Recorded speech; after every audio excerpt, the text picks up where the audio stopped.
여러분 안녕하십니까? 실천의 매거진 굿데이 첫 소식입니다. 유튜브 영상 누적 조회수 530만 뷰 이상을 기록하면서 한국교회 성도들이 사랑하는 찬양으로 자리 잡은 요괴벳의 노래. 이 곡을 만든 연평한 찬양 사역자가 가족을 주제로 써내려간 책 허밍홈을 발간했습니다. 허밍홈 발간 기념 북 콘서트 현장에 C채널 취재팀이 다녀왔습니다.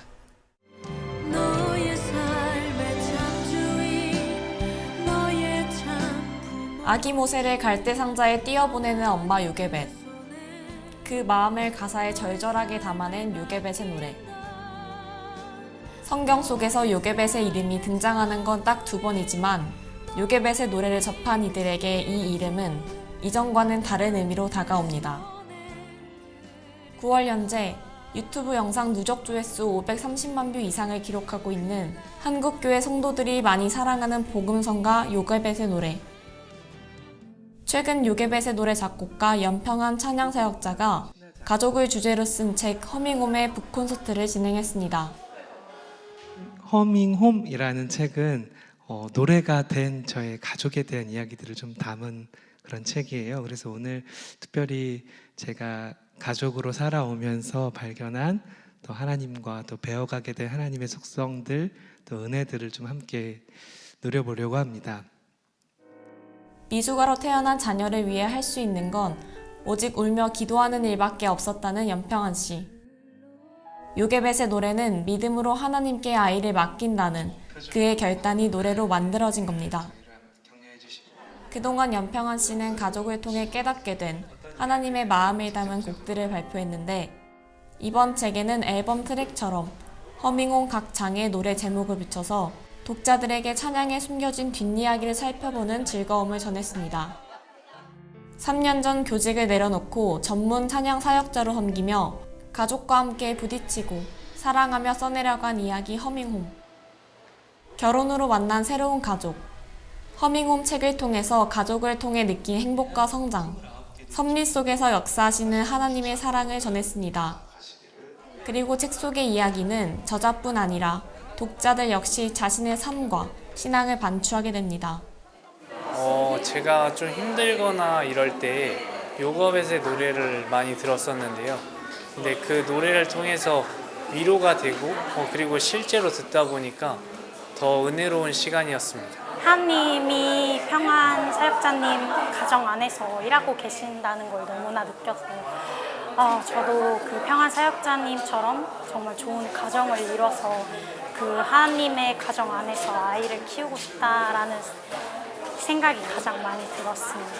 가족을 통해서 하나님을 배워가고 알아가게 됐던 그런 이야기들, 특별히 노래가 되어서 함께 나눴던 그 이야기들을 좀 책에 담았고요. 그래서 이 책 읽으시는 분들께서 또 제 이야기지만 또 하나님을 믿고 같이 살아가는 형제요 자매인 또 그분의 이야기이기 때문에 여러분의 삶 가에도 가닿을 거라고 믿고 이 책을 읽으면서 같은 하나님 섬기고 있는 형제 자매임을 확인하는 그런 시간 되셨으면 좋겠습니다. 하나님을 배워가는 곳이 바로 가정, 그리고 가족이라는 그의 이야기가 더욱 진솔하게 다가옵니다. C채널 뉴스 김지윤입니다. 이제 앞으로 매달 첫 번째 주에는 이달의 기독교 서적을 소개해드립니다. 챙겨놓고 읽으면 좋을 신앙서적 김지윤 PD가 정리했습니다.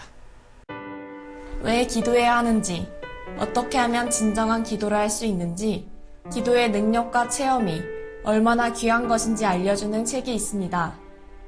출간 42주년을 맞은 무릎으로 사는 그리스도인이 특별 개정판으로 독자들을 다시 찾아왔습니다. 저자는 복으로 가득 찬 하나님의 창고는 기도의 열쇠로만 열 수 있다고 말하며 기도의 중요성을 강조합니다. 수십만 그리스도인을 무릎 꿇게 한 기도의 고전을 통해 기도해야 하는 이유를 다시 한번 알게 되시길 바랍니다. 비행기의 좌석 가격에 맞는 서비스를 경험하게 되는 것처럼 그리스도인이 각각 경험하는 복의 정도가 다 다름을 알려주는 책이 있습니다. 그리스도인으로 잘 사는 법의 저자는 그리스도인 모두가 천국이라는 목적지를 향해서 가지만 주님의 뜻을 알고 행하는 자만이 누리는 복이 있다고 설명합니다. 복받은 자의 간증을 듣기만 하는 대리만족의 신앙생활이 아닌 복을 누리는 자가 되시길 바랍니다. 여러분은 용서를 어떻게 정의하고 계신가요? 이 책의 저자는 용서를 미래를 독설하려는 과거를 차단함으로써 새로운 미래를 열어주는 행위라고 정의하고 있습니다. 혐오와 갈등이 만연한 삶에 익숙해져 버린 우리. 용서할 수 없는 사람을 우리가 용서할 때 하나님의 우리의 죄도 용서해 주신다는 것을 기억하시길 바랍니다.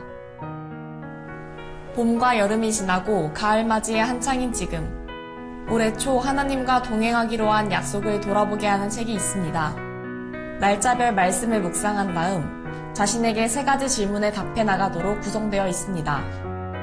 내가 어떻게 생각하기를 원하시는지, 내 마음의 사랑이 어떻게 재정리되기를 원하시는지, 또 내가 무엇을 실천하시길 원하시는지를 생각해보며 내일을 준비하는 습관을 가져보는 것을 추천합니다. 챗 GPT를 교회 학교에 실질적으로 적용하는 구체적 방법을 알려주는 책이 있습니다.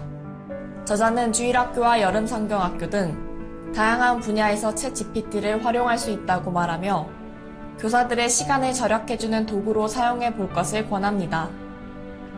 성경 본문에 따른 동화, 퀴즈, 공과 공부 심화활동 등 교사들의 부족한 일손을 보완할 수 있는 똑똑한 보조교사를 두는 법을 알고 활용해 보시길 바랍니다.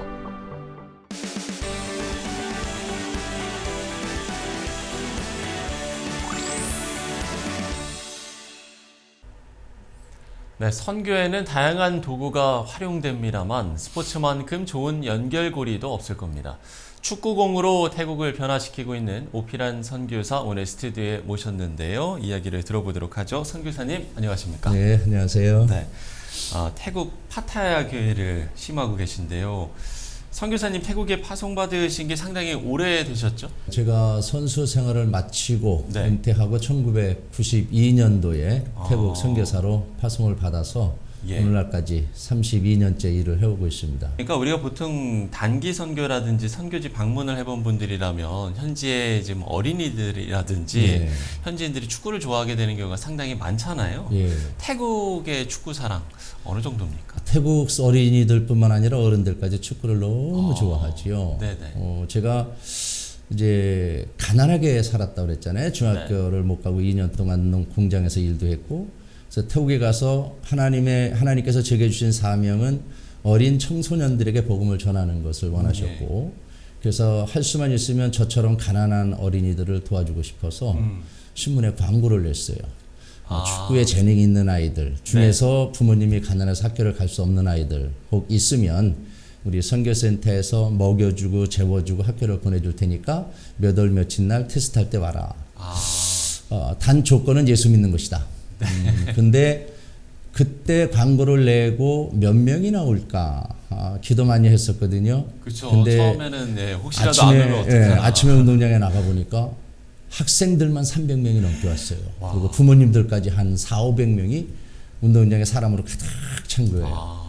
이제 그때 태국 사람들의 축구의 열기를 체험할 수 있었고, 네네. 그리고 축구로 이 불교를 뛰어넘어 복음을 전할 수 있겠다는 확신을 그때 가졌고, 네네. 그래서 그 일을 지금까지 30년이 넘도록 해오고 있는 것입니다. 자연스럽게 사역 이야기를 해봐야 될 것 같아요. 네. 네, 30년 동안의 사역, 물론 뭐 지금 이 자리에서 다 얘기하기는 힘들겠습니다만 어떤 사역들을 해오셨는지 쭉 이야기를 해주시면 좋을 것 같아요. 처음에 아이들을 축구를 훈련시켜서 이 정도면 됐다 해서 중학교 3학년 때 전국대 시합을 나가봤어요. 이제 팀을 꾸려서 예, 이제 정식 네네. 전국 대회를 나간 거죠. 근데 그때 대회에 나가서 우리가 예선 탈락을 합니다. 네. 전반전에 한 3골씩을 먹어요.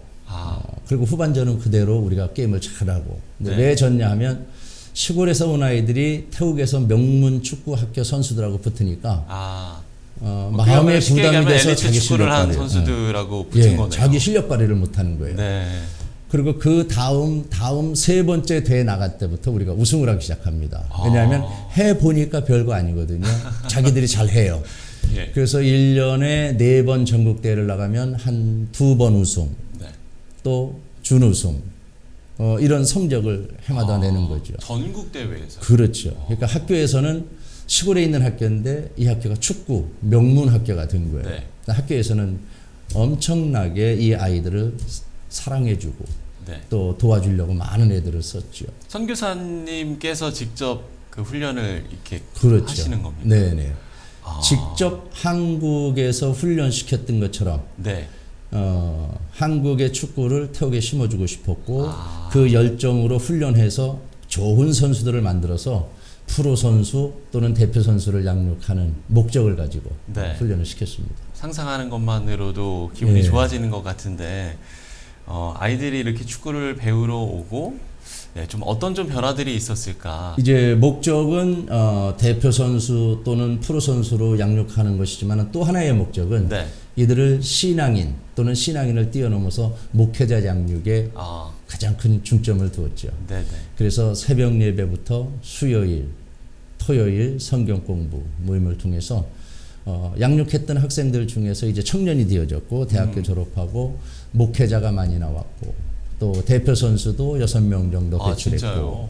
프로 선수가 한 40명 네. 배출이 되어진 명문 구단이 되어서 30년의 역사가 된 거네요. 그렇죠. 구단 자체가요. 그래서 태국 내에서는 우리 아이들이 다니는 그 학교가 네. 축구 명문 학교로 아. 발돋움하게 되어졌죠. 처음에는 정말 이름도 모르는 그렇습니다. 예. 처음에는 시골 학교 누구도 알아보지 않았던 그런 그러니까요. 학교였죠. 그동안의 과정 속에서 상당히 물론 많은 어려움도 있었을 것 같아요. 아이들을 가르치려면 축구장이 필요하잖아요. 이제 그렇죠. 아이들을 한 일단은요. 120명을 선교센터에서 먹이고 입히고 학교 보내주고 대학교 졸업할 때까지 저희들이 양육을 하는데 그 아이들이 마음껏 운동을 하려면 축구장이 필요한데 저희들은 축구장이 없었어요. 네. 근데 그 땅을 축구장을 얻기 위해서 하나님 앞에 기도하고 또 하나님 것을 주실 것을 믿고 기도하는데 2년간 후원자를 찾지 않고 거기서 기도한 것이에요. 왜냐하면 땅을 살려면 돈이 많이 드는데 네. 그것을 지원해 줄 사람은 하나님밖에 없다는 확신. 아. 그리고 하나님께서 그걸 요구하셨어요. 한국교회 찾아다니지 말고 네. 나한테 의지해라. 나한테 구해라. 그래서 2년간 기도한 후에 하나님께서 사람을 보내주시더라고요. 그 보내주신 분이 40대 때 하나님 앞에 교회를 짓겠다고 헌신하신 분인데 예. 이분이 60이 되도록 실행을 하지 못하셨던 거예요. 그러다가 뇌졸중 비슷한 것이 왔고 의사 선생님이 추운 겨울철에 한국 있지 말고 태국으로 가라. 그래서 하나님께서 그분을 태국으로 보내셨어요. 네. 그리고 태국 방콕 시내에 있으면 우리하고 아무 상관이 없잖아요. 그렇겠죠. 그러니까 그분을 제가 사역하고 있는 파타야 쪽으로 보내셨고 파타야에 오셔서 저희가 땅을 사려고 한다는 소식을 듣고 저를 찾아오셔서 땅을 사도록 헌금을 하셨고 그리고 선교센터를 짓게 하셨고 네네. 그래서 오늘의 2만 평의 땅 위에 선교센터를 아름답게 건축해서 네. 지금은 마음껏 운동하는 환경이 되어져서 그것이 가장 큰 어려웠었지만 그 어려움을 뛰어넘고 하나님의 축복으로 이어지는 예. 그런 결과를 얻게 됐었죠. 그러면 그 선교센터 내에 이제 뭐 훈련 시설이라든지 그런 것이 이제 다 운동장- 갖춰지게 된 것이죠. 그렇군요. 그러니까 천연 잔디구장 3개, 교회, 신학교, 안식관, 네. 또 학생들 선교센터 아름답게 건물이 지어졌습니다. 예.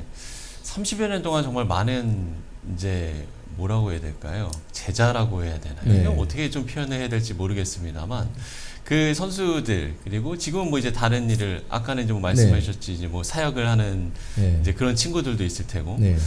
좀 많이들 좀 찾아옵니까? 저는 이제 현지인 교회를 이제 설교를 하며 현지인 교회를 하고 있는데 네, 예. 주일이면은 예를 들어서 프로팀에 간 선수들이 우리 지역에서 시합이 있다. 예. 어웨이 경기를 하니까 그러면 저희 교회 와서 예배를 드리고 또 우리 선교센터 출신들 중에서 주일이면은 시간 휴가를 얻어서 여행을 온다든지 할 때 파타야에 와서 꼭 교회에서 예배를 드리고 또 요즘에는 한두 번씩 한 달에 한 번씩 꼭 오는 경찰 출신이 있는데 네네. 방콕에서 근무를 하는데 주일이면 한 달에 한두 번씩 꼭 저희 교회 와서 예배를 드리기도 하고 그렇습니다. 전문인 선교가 중요해진 이유 그리고 현지에서 필요한 부분들 좀 어떤 것들이 있다라고 보세요?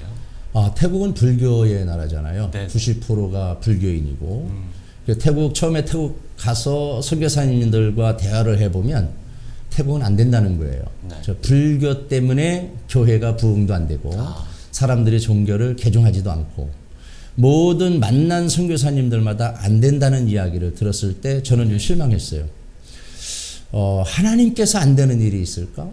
그거는 없다는 것이죠. 하나님은 복음을 전할 수 있고 태국도 복음화 될 수 있게 우리를 보내신 것이고 예. 그 일을 위해서 보내셨단 말이에요. 그 하나님께서 청소년 사역의 비전을 주셨고 저에게 그래서 그 청소년을 중학교 1학년 때 아이들을 모집해서 그 애들을 신앙으로 훈련시키고 하나님으로 사람으로 세우기 위해서 대학교 졸업할 때까지 과정이 10년이에요.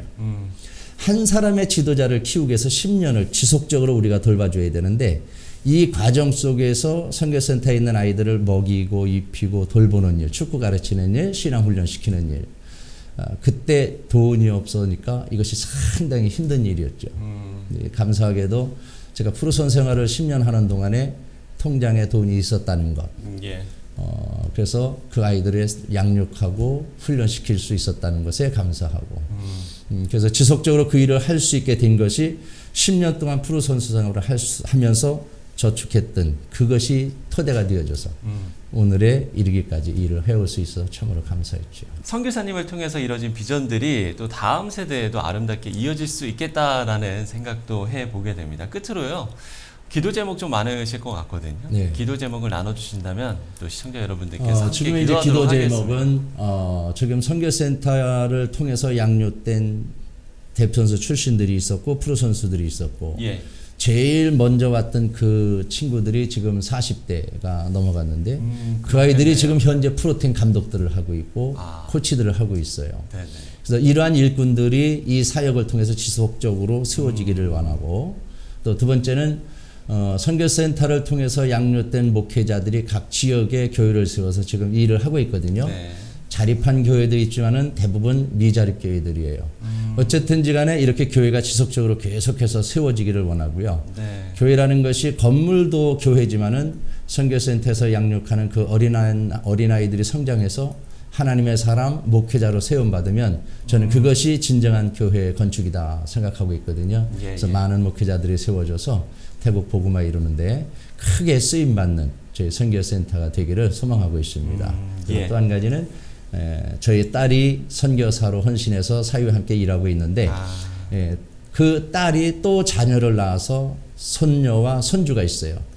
그 아이들이 선교사가 될 때까지 그래서 손주 녀석을 축구를 가르치면서 선교사 훈련을 시키고 있는데 많은 분들은 손주까지 선교사냐 하고 이제 이야기하시는 분도 있는데 네. 저는 복음을 전하는 일, 하나님 앞에 쓰임 받는 일 이것이 가장 축복받은 일이고 하나님 앞에 가장 복된 삶이다. 그래 정의를 내렸기 때문에 그렇게 기도하고 있습니다. 네, 지금까지 태국 파타야 교회 오피란 선교사와 이야기 나눠봤습니다. 선교사님 오늘 말씀 고맙습니다. 네, 감사합니다.